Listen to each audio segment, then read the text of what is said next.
was, I guess, anticipated by some people. They had called this out. They said that this would happen. So I'm not going to sit here and act like it's just groundbreaking information. But there are people that didn't think that this was going to happen, and here we are. Moderna says a third dose will likely be necessary this fall as antibody levels wane and impact vaccines efficiency. So this is coming right here from Blaze. Paul writes, drug maker Moderna says a third dose of its COVID-19 vaccine will likely be necessary this fall. The pharmaceutical biotechnology company believes a booster shot will likely be necessary because the spread of the Delta variant and the vaccine efficiency could be diminished since antibody levels were expected to wane. And this is what they say.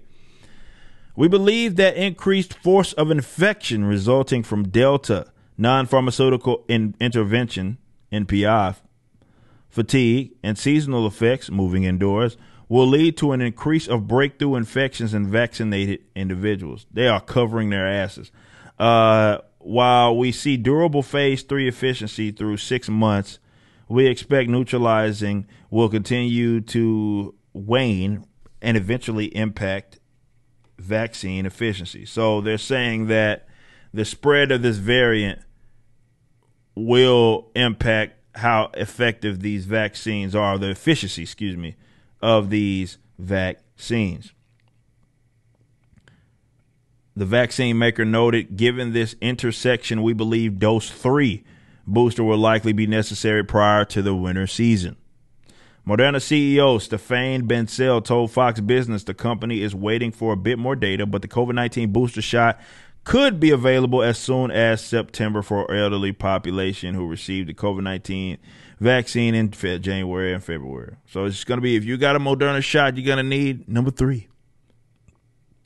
Within a year, too, bro. That's a lot of jabs. Within a year? 3 jabs in a year, bro. I don't know of any fucking, I don't know, man. Anything I say on this topic, people are going to call me a conspiracy theorist anyway, so ain't nothing that I ain't already said. That's just fucking weird. And it's important that people who are vaccinated a long time ago, especially with vaccines that have had lower efficiency, be protected so they are not hospitalized this fall and winter. And remember, guys, that was what they're saying. The vaccine is not. It's less about you being immune and more about it being a symptom mitigator. Is more so what it is, a symptom suppressor. So you're not supposed to have as severe of a reaction to it in the event that you get it. Look,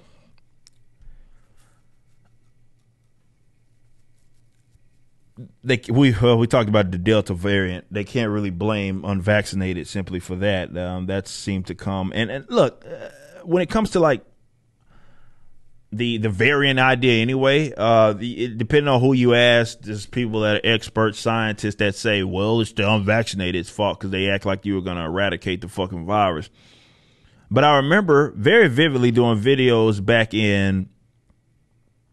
early on in the pandemic where you had experts with the same damn credentials, they might not work for the government, that were saying that this could actually be causing a sense, or rather looking for the vaccines would more so cause a sense of mutations and all of those sorts of problems that we're maybe having now. So what fault is it? I'm not willing to really take a position on that because whatever. My thing is that you're getting 3 jabs if you've gotten a Moderna shot is what they're telling you. So be prepared to go get that 3rd jab. And I'm sure those of you that lined up to get it the first time and the second fucking time, you have no problem lining up for the 3rd time. But I think it is worth considering how these companies are having the Pfizers of the world, the Modernas of the world are having their pockets lined up more than they almost have ever had because of this vaccine stuff.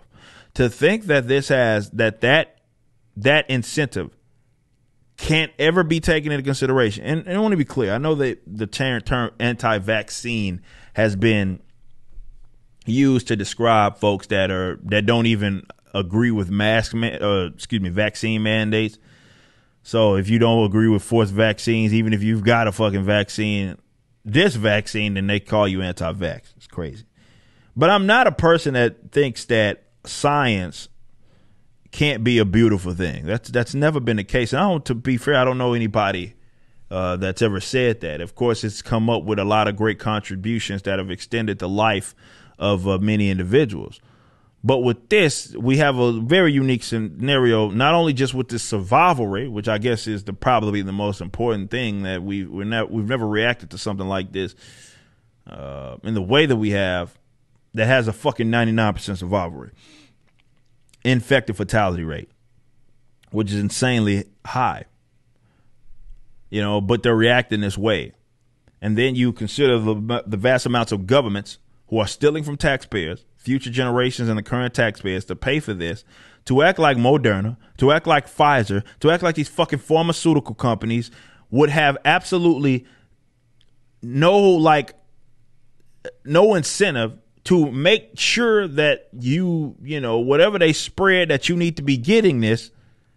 To act like they wouldn't lead with that, or that they wouldn't keep that in mind, is fucking bullshit.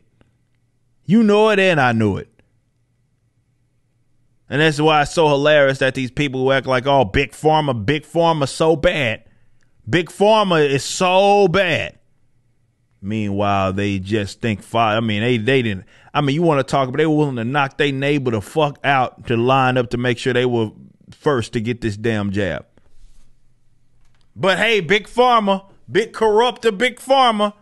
Now all of a sudden, they're credible, caring individuals that just want people to survive. And look, I'm not saying there isn't medication out there that has not saved lives. I'm not stupid. Of course it has. But when you consider billions and billions of dollars that have been spent on this, and how much these guys' pockets have been laced up, to just completely dismiss that as a factor is, well, fucking stupid. You just watched a clip from my podcast, For Canon's Sake. Catch us live at 12 p.m. throughout the week over at youtube.com/YoungRipper59 and follow us over at odyssey.com/@YoungRipper59. If you want to watch the entire video cast after the show is over, just be sure to become a member on the YouTube channel. Of course, the full audio portion of the podcast is available for free on all major digital platforms, or just visit forcanonsake.com.